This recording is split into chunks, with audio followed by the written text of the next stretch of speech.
ሰያፍ ይሄ ነው ነበልባል። እውነት ለመናገር ለወገን ለደጋፊዎቻችን ትናንት ትግል በተለያየ መንገድ ሲደግፉ ለነበሩ ወገኖቻችን ዛሬ ታላቅ የምስራች ነው። ለጠላት በእርግጠኝነት ነው የምነግረው ዛሬ ታላቅ የጨለማ ቀን እንደሚሆን እርግጠኛ ነኝ። አሁንም ወደ ላይ ያዛችሁ ሰያፍ አርጉ። ወደ ቀኝ ባንድ ፊት ሰያፍ አለን ለመነሳት ዝግጁ ለመነሳት ሰያፍ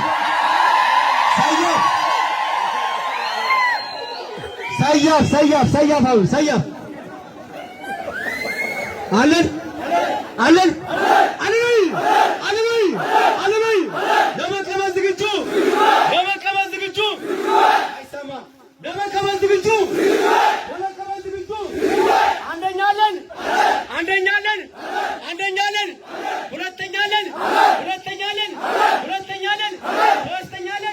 ሶስተኛለን አጠቃላለን አለን ለመቀበል ዝግጁ ለመቀበል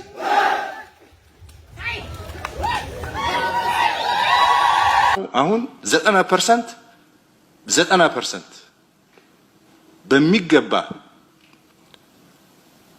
በተጨባጭ በሪፖርት ማቅረብ የሚችለው 90% መተናቸዋል።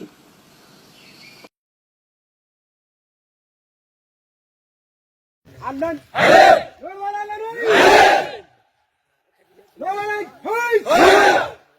አኖ ስማችን ነው ሆላ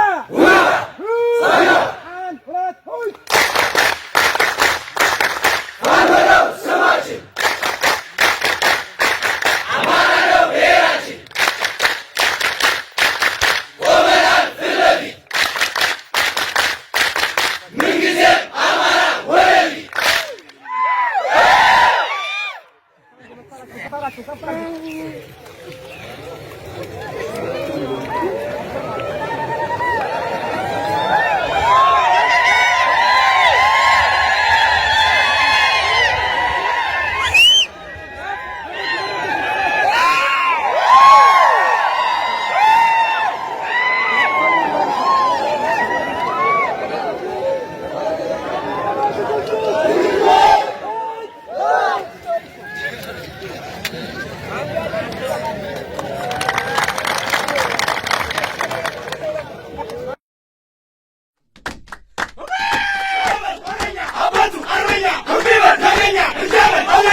እሳት አይጠፋም የጀሰው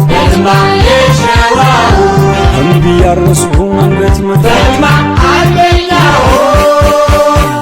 ኦረ በልግረው ደም መመለሻ ያባለ ጊዜ አናት ማፍረሻ በስመኝ ምድር አውራ ጎዳና አዲስ አበባ መንዝ ይፋት ልብ በልደራ በአባት ርስት ፈላጭ ቆራጭ ጊዜ ሰጥቶት መቆም ያሳጣኝ ልደርስበት እጃ ወሳሻላይ ወሰንተመጃ በመሽ ነስናሽ በግራሽ ጠባሽ ሲሻው ደረቱን አናቱን ገላሽ ገኖ ሲመጣ ዘምቶ እንዳመሉ የምንሽው ኃይል አለው አሉ እሳቱ ምንጃር እሳቱ ሸዋ። እንግዲህ መዋሸት የማይታክታቸው የብልጽግና ሰዎች ፋኖችን 90% አጥፍተናል ይላሉ። ግን እኔ በስተት እንዳይሆን ምናልባት ወደ 90% አድገዋል የሚል ከሆነ ያስማማኛል። ምክንያቱም ነበልባል ብርጌድ ትላንትና አንድ ብርጌድ የነበረችው በሰው ኃይል በትጥቅ ሁሉ አማልታ እንደምትመለከቱት ትላንትና በ05 11 2017 ዓ.ም ወደ ክፍለ ጦር አድጋ 3 ብርጌድ እና አንድ የክፍለ ጦሩ ቃኝና መሐንዲስ ያለበት አዲስ ምዕራፍ አዲስ ተስፋ አዲስ አካሄድ የጀመር እንደሆነ ነው። ግን እነዚህ ሰዎች ብዙ ለነሱ መልስ እየሰጠን አንውልም።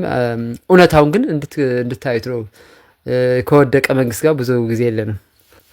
እንግዲህ ሌላው ከዚህ በኋላ ሁላችንም አብረን የምናየው ይሆናል። መጀመሪያ መደራጀት፣ መጠንከር፣ ሁሉም ነገር ማሟላት፣ ከዛ በኋላ ወዴት ነው የሚለውን አብረን ቀጣይ የምናየው ይሆናል። ነበልባል ክፍለ ጦር ሚዲያና ኮሚኒኬሽን ክፍል ነው። አመሰግናለሁ።